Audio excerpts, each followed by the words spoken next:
Salatu ala Rasulillah la haula wala quwwata illa billah.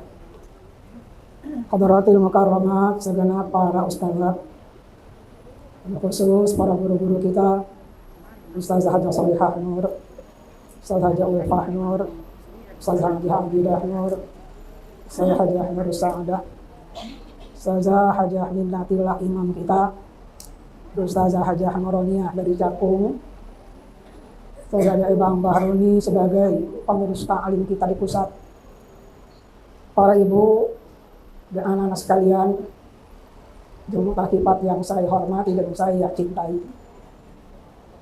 Alhamdulillah wa syukurillah, malam ini kita sudah sampai pada malam yang ke-21. Selamat datang saya ucapkan kepada para muhtakifat, baik yang baru maupun yang sudah terbiasa. Karena para ibu sekalian, biasa kalau kita intikaf sama kita haji dan umrah. Minta dengan Allah karotin ba'da marrotin. Berulang-ulang kali, jangan sampai berhenti itikaf kita. Kalau masih ada waktu dan masih ada umur dan kesehatan. Demikian pula ketika kita haji dan umrah, pengennya juga tetap tiap tahun kita melaksanakan ibadah tersebut. Karotin ba'da marrot istilahnya itu. Itikaf itu ibadah yang bisa dikatakan berat, dikatakan ringan. Bagi yang mungkin baru mengatakan itikaf agak berat rasanya. Adapun bagi yang biasa sudah terasa ringan itikaf ini. Apalagi tentu itikaf itu banyak pahalanya. Yang pertama, itikaf dilaksanakan di bulan Ramadan. Ramadan itu kalau kita berbuat kebaikan satu dibandingkan oleh Allah 700 balasannya. Bulan lain 17, 110, 170, Ramadan 1700. Ini kelebihan bulan Ramadan. Yang kedua dilaksanakan pada malam akhir Ramadan. Malam Lailatul Qadar, mudah-mudahan mengintip kita malam Lailatul Qadar. Yang ketiga dilaksanakan bukan di rumah, di Masjid Baitullah. Tiga ini yang membuat kenapa itikaf itu banyak pahalanya Allah berikan kepada yang itikaf itu. Beruntung para ibu-ibu yang itikaf malam ini sampai nanti akhir daripada bulan Ramadan. Para anak-anak sekalian, ya sering saya bertanya dalam pertanyaan di kelas, mahwal i'tikaf. Apa i'tikaf itu? Ini bahasa fiqih. Luzumus syai' wa habsun nafsi alaihi khairan aw syarran. Sedikit bahasanya itu. Luzumus syai', membiasakan sesuatu. Habsun nafsi alaihi, menahan diri kepadanya. Kita biasakan selama 10 hari, 10 malam ini kita biasakan di masjid kita tinggal. Kita tahan diri kita di sini. Kita enggak keluar dari masjid ini. Hanya ada kalimat khairan aw syarran. Ada i'tikaf yang baik, ada i'tikaf yang kurang baik, yang syarran bahkan. Mana contohnya i'tikaf yang khairan itu? I'tikaf kita di sini khairan namanya itu. Tempatnya di mana? Di masjid. Yang kedua niatnya lillahi ta'ala, ibadah kepada Allah. Wa antum akifuna fil masajid. Ayat ibadahnya i'tikaf di masjid ini. Ayat lain Allah katakan kepada Nabi Ibrahim, wa tahhir batiyal ta'ifin wal 'akifin war ruka'is sujud. Sucikan hai Ibrahim rumahku ini. Buat siapa orang yang taat, orang yang i'tikaf, dan orang yang rukuk dan sujud di tempat ini. Ini khairan dikatakan. Tapi ada yang syarran i'tikafnya itu. Apa contohnya? Ketika Ibrahim lihat bapaknya sama kaumnya lagi ngapain? I'tikaf di mana? Di tamasil, di berhala-berhala. Apa kata Ibrahim kepada bapaknya itu? Qala Ibrahim li abi wa qaumi ma haz tamasil alti antum laha akifun. Kata Ibrahim, hai bapakku, kaumku, ini kan tamasil, patung-patung, berhala-berhala kamu deketin. Namanya yang syarran namanya. Maka para anak-anak sekalian, para ibu-ibu, kalau ada orang i'tikafnya itu bukan karena Allah ibadah, tapi karena suatu umpamanya. Sebenarnya dia di mana? di gunung-gunung, tempat-tempat yang sepi-sepi, bersemedi mereka itu dengan apanya? Dengan patungnya, dengan berhalanya, minta jadi orang-orang yang kaya. Itu namanya orang i'tikaf. Tapi saron namanya. Buat kita bukan saron i'tikaf kita punya khairan, alhamdulillah. Para ibu sekalian, ketika dijelaskan oleh Ustaz Abidah mengenai buku yang akan diberikan kepada anak-anak sekalian itu, mengenai i'tikaf itu, saya nggak panjang-panjang saya kira masalah ini. Maka saya katakan sekarang, kalau jadi ajin orang mutakifat kita, bagaimana supaya Allah memberikan pada kita i'tikaf yang Allah senangi, bukan i'tikaf yang Allah benci, bukan. Kalau Allah senang pada kita, apa Allah berikan kepada kita, insya Allah. Cari i'tikaf yang Allah sukai. Apa itu? Mudah saja jawabannya. Laksanakan semua perintah Allah yang sunnah-sunnah. Kalau yang wajib, pasti kita kerjakan. Tambah an-nawafil, al-ibadah an-nawafil. Sunnah-sunnah kita laksanakan di sini. Perbanyak qiyamul lail, qiraatul Quran, zikir, tasbih, lain-lainnya insya Allah sudah akan diberikan kepada ibu-ibu semua selama 10 hari di sini. Yang ibadah dikatakan Allah sukai. Tapi jauhkan yang Allah benci. Allah benci itu diantaranya, jangan banyak berbicara yang tidak ada manfaatnya. Kita kurangi perbuatan kita. Apalagi yang nggak baik. Kita kurangi ucapan kita. Semua ini harus diperhatikan. Al-fi'lu wal amal. Dan kita i'tikaf, cari yang baik-baik semuanya. Kalau yang nggak baik, nggak Allah sukai tentunya. Kata lain, jangan banyak berbuat yang nggak ada manfaatnya. Dan berucap yang nggak ada hikmahnya, nggak ada manfaatnya. Karena para ibu sekalian, Nabi ke sebuah hadisnya, min husni islamil mar'i tarkuhu ma la ya'nihi. Itu kata Nabi. Orang Islam yang bagus bagaimana itu? Meninggalkan yang gak ada manfaatnya. Kalau kita bicara, lihat kira-kira ada nggak manfaatnya ucapan kita. Kalau tidak, jangan kita banyak bicara ketika itu. Tapi juga jangan puasa ngomong. Karena saking i'tikaf, ibu nggak mau ngomong sama sekali. Jangan juga. Kenapa? Ini ada cerita sedikit. Ketika Nabi i'tikaf di masjid, ada seorang bapak namanya Abu Israil. Bukan Banu, Abu Israil. Bapak Israel, mungkin bapak anak nama Israel namanya. Itu bapaknya Abu Israel itu.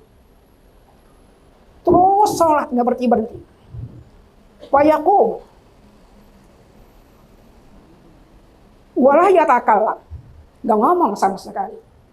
Sahabat Nabi bilang ke Rasulullah, ya Rasulullah, inna aba Israel fayakum wala yatakallam, terus sholat nggak mau ngomong sama kawan-kawannya itu. Kata Nabi, murhu falyaqud wal yatakallam wal yutimu shaumah. Duduk, jangan terus sholat. Rajinnya sholat, ibu terus sholat terus, nggak berhenti-berhenti. Ya, wal yaqud, duduk, istirahat.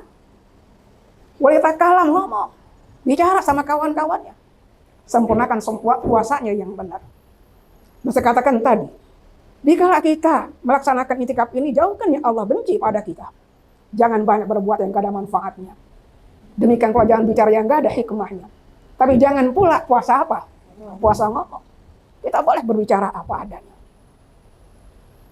Yang kedua, yang Allah makruhkan ketika i'tikaf ini, buat orang laki-laki, i'tikaf sengaja untuk menjauhkan daripada kewajibannya sebagai seorang bapak. Lebaran, banyak kewajiban orang tua pada keluarganya. Itu hingga i'tikaf. Akhirnya anak dan kalau dilupakan di rumahnya. Itu paling Allah benci. Sekarang buat kita orang perempuan juga sama. Lebaran. Di rumah kita kudu ada persiapan buat lebaran. Ini para ibu-ibu yang saya tanya ini. Ketika kemarin lebaran, ketika kemarin datang i'tikaf ke sini. Mau lebaran besok sudah persiapan apa yang telah dilaksanakan? Sudah siap buat lebaran. Ini andai kata umpamanya sengaja i'tikaf meninggalkan itu. Makanya dikatakan para ulama kita. Persis kayak orang bangun istana. Sementara kampung dihancurkan. Istana dibangun, kampungnya hancur jadi istana. Enggak jadi. Ini bahasa kasarnya. Kita pengen punya rumah seperti istana rumah kita dengan itikaf kita. Tapi kita hancurkan kampung kita. Kita hancurkan tanah kita. Nggak mungkin bangun istana kalau nggak ada tanahnya. Ini paling Allah. Bukan paling yang Allah juga kurang senang. Kepada orang itikaf tadi meninggalkan apanya? Tanggung jawabnya itu. Baik bapak-bapak dengan nafkahnya. Dan ibu-ibu tentunya. Dengan apa? Kewajiban kita sebagai ibu. Pada waktu besok mau lebaran itu. Insya Allah mudah-mudahan. Ini malam 21, ini malam ganjil ini. Jatuh lagi malam apa? Malam Jumat. Mudah-mudahan malam Lailatul Qadar, mudah-mudahan. Tapi andai kata tidak, bisa jadi, bisa tidak jadi. Kalau itu adalah malam ganjil. 21, 23, 25, 27, 29. Sekarang 21. Malam Jumat lagi. Ternyata bukan malam ini kalau Qadar jatuhnya. Para anak-anak sekalian. Dalam kitab Nuzul Al-Majalis dikatakan, Abul Hasan selalu mimpinya Lailatul Qadar itu. Apa kata beliau itu? Kalau pengen tahu Lailatul Qadar, lihat awal puasa hari apa. Kalau puasa awalnya hari Kamis, hari Senin, jatuhnya malam sekarang 21. Senin. Kalau puasa jatuhnya hari Sabtu, maka Lailatul Qadar jatuhnya malam 23. Malam kapan? Malam besok. Kalau Lailatul Qadar jatuhnya, kalau puasa hari Kamis, jatuhnya pada malam 25. Puasa jatuhnya dimulai pada hari Selasa dan Jumat, malam 27. Kalau puasa mulainya Rabu dan hari Ahad, maka Qadar jatuhnya malam 29. Sekarang kita puasa kemarin hari apa? Hari Sabtu. Berarti mudah-mudahan malam ini Lailatul Qadar tidak mustahil. Tapi kalau kita katakan tadi oleh ulama kita Abul Hasan mengatakan malam apa? Juga tidak mustahil. Kita upayakan terus malam 21, 23, 25, 26, 27. Sekarang malam hari Jumat. Malam Allah muliakan Jumat ini. Apa kata Ali bin Abi Thalib? Nabi kalau malam Jumat berkata begini, marhaban bilailatil itqi wal maghfirah. Selamat datang malam bebas neraka dan ampunan Allah. Malam Jumat itu mengatakan al-itqi wal maghfirah. Tuba liman amila khairan fiha. Wa liman amila syarran. Beruntung orang yang berbuat kebaikan malam Jumat. Rugi celaka orang yang berbuat yang tidak baik malam Jumat. Maka para anak-anak sekalian, para ibu-ibu, malam ini malam Jumat, andai kata umpamanya belum Lailatul Qadar, isi dengan sebaik-baiknya. Tuba liman amila khairan fi hadzal lailah. Wa liman amila syarran fi hadzal lailah.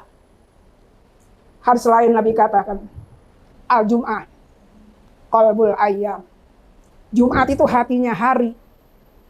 Kalau kita punya hati, bagian perbuatan tergantung hati kita. Kita tentunya harus punya qalbul ayyam. Namanya Jumat itu. Al-Jum'ah qalbul ayyam. Idza salamatil Jum'ah salamatil ayyam. Kalau Jumat selamat, selamat hari-hari semuanya. Dari mulai hari Sabtu sampai hari Kamis, tergantung bagian penggunaan kita hari Jumat besok insya Allah. Maka mudah-mudahan kalau malam ini baru mulai niat nanti itikaf. Maka mulai malam ini dan besok hari Jumat isi sebaik-baiknya sampai nanti selesai kita akhir Ramadan. Berikutnya puasa kita selesai, itikaf kita selesai, langsung kita pulang ke rumah masing-masing untuk melaksanakan Idul Fitri insya Allah. Demikian saya kira. Akhirnya wabarakatuh.